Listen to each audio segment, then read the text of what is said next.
Oke, Assalamualaikum warahmatullahi wabarakatuh. Kali ini kita akan membahas tentang transformasi Park and Clark pada pertemuan ketiga.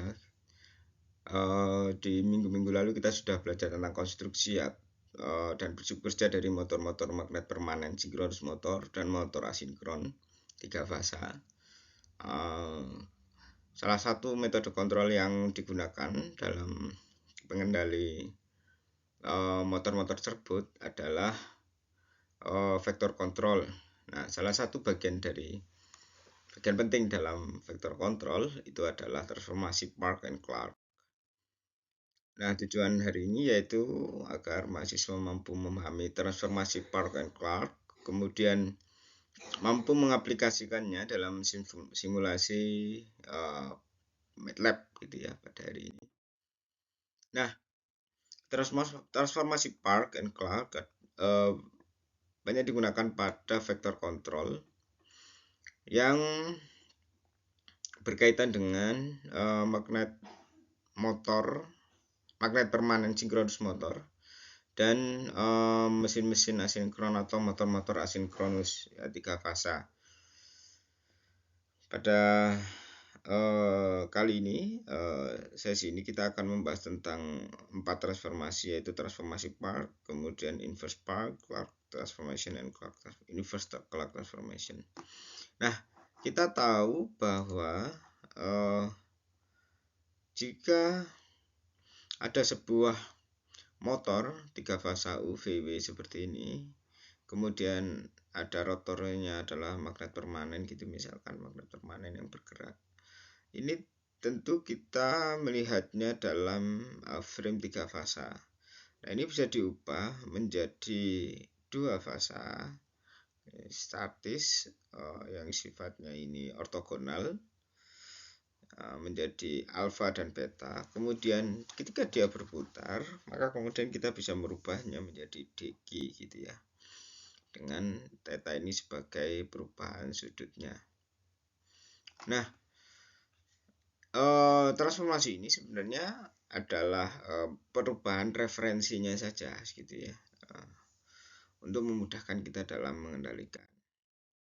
Nah, ada 3 referensi, yaitu 3 phase reference frame, jadi dalam frame referensi 3 fasa, kemudian orthogonal stationary reference frame itu nanti alfa dan beta gitu ya, jadi tegak lurus gitu tapi stasioner. Kemudian orthogonal rotating reference frame ya, frame dalam ortogonal yang berotasi gitu, nanti ID dan IQ gitu ya, dalam D dan Q. Nah, kita tahu betul bahwa dalam referensi 3 fasa itu ada I alfa, I beta, dan IA dan ID, dan IB dan ID gitu ya, dan masing-masing besaran baik itu arus maupun tegangan gitu ya, itu memiliki beda fasa 120 derajat gitu ya. Jika digambarkan dalam gelombang, maka bentuknya seperti ini. Nah, referensi 3 fasa dalam diagram fasor seperti ini yang awalnya 120 derajat diubah menjadi 90 derajat saja, menjadi 2 fasa, sehingga menjadi seperti ini.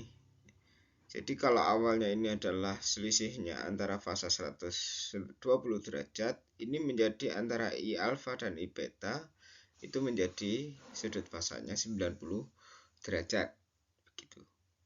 Nah, ini tadi disebut sebagai orthogonal stationary reference frame gitu ya. Nah, kemudian kita ubah lagi menjadi rotating orthogonal rotating reference frame. Jadi dalam referensi ortogonal tetapi dia berotasi.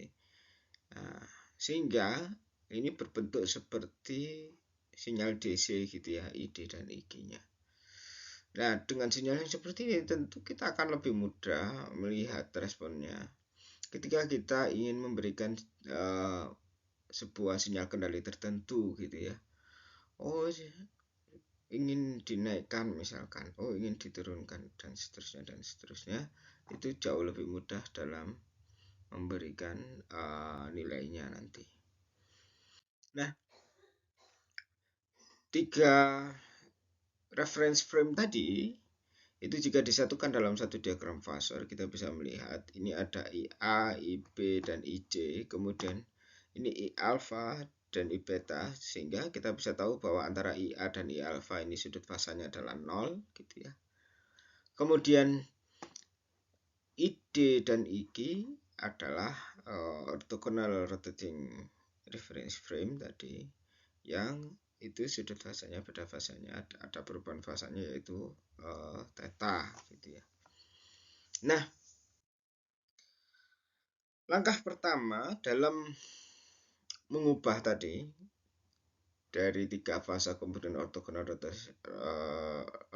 stationary, itu kita bisa melihat dengan menggunakan persamaan berikut ya. Jadi alpha I beta ya, vektorial alpha I beta itu sama dengan 2/3. Ini metriknya 1 min 1 min setengah dan seterusnya, sehingga ini semua di mana I alpha adalah superposisi, sehingga IA plus IB plus IJ itu bernilai 0 ya, maka IA, IB, dan IJ bisa bertransformasi menjadi hanya IA itu sama dengan I alpha itu sama dengan IA 1 dikali IA begini.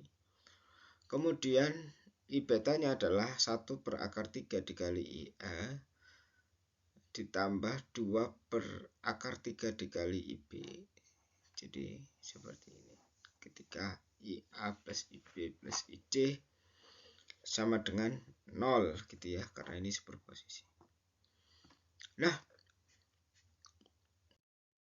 selanjutnya inverse Clark. Nah, ini jika kemudian nanti sudah kita ini dapatkan, kemudian ini membalikkan dari I alpha ke I beta, dari I alpha ke I beta, atau V alpha V beta, dari alpha ke beta, alpha beta ke ABC. Jadi itu mendapatkan VA itu sama dengan V alpha, VB sama dengan min VA plus akar 3 dikali V beta per 2, VC sama dengan min V min akar 3 dikali V beta per 2. Ini untuk membalikkan lagi menjadi IA, IB, dan IJ. Nah, kemudian tadi setelah dilakukan clock transformation, untuk kita dapatkan ID IG 0-nya, itu kita bisa peroleh menggunakan ini ya. Jadi ini adalah perubahan dari ID I alpha ke I beta ke ID IG. Jadi ID sama dengan I alpha dikali cos theta plus I beta dikali sin.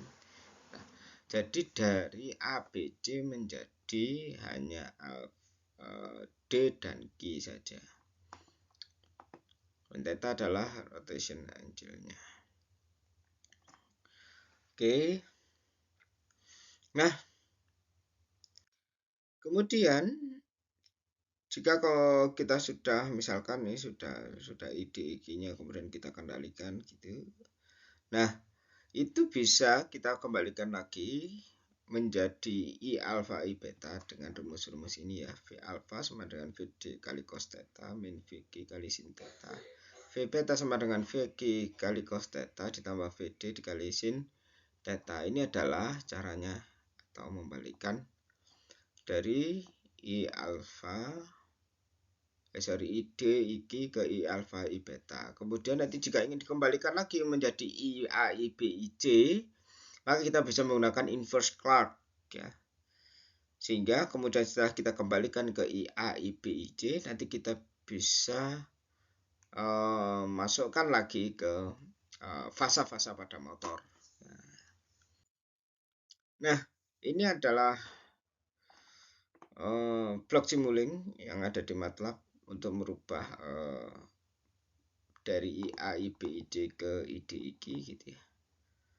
Nah, bisa digunakan. Nanti silakan dicoba kerjakan. Kemudian ini MATLAB code-nya berdasarkan perhitungan atau rumus-rumus tadi yang sudah diberikan. Kemudian ini adalah clock transformation-nya. Kemudian ini adalah block simulink untuk clock transformation ya. Jadi nanti silakan dicoba empat-empatnya, kemudian dilaporkan hasilnya, di screenshot, kemudian dimasukkan dalam Word dan dikumpulkan, dikirimkan ke email saya begitu ya. Oke, saya kira cukup itu pertemuan hari ini, kurang lebihnya saya mohon maaf. Assalamualaikum warahmatullahi wabarakatuh.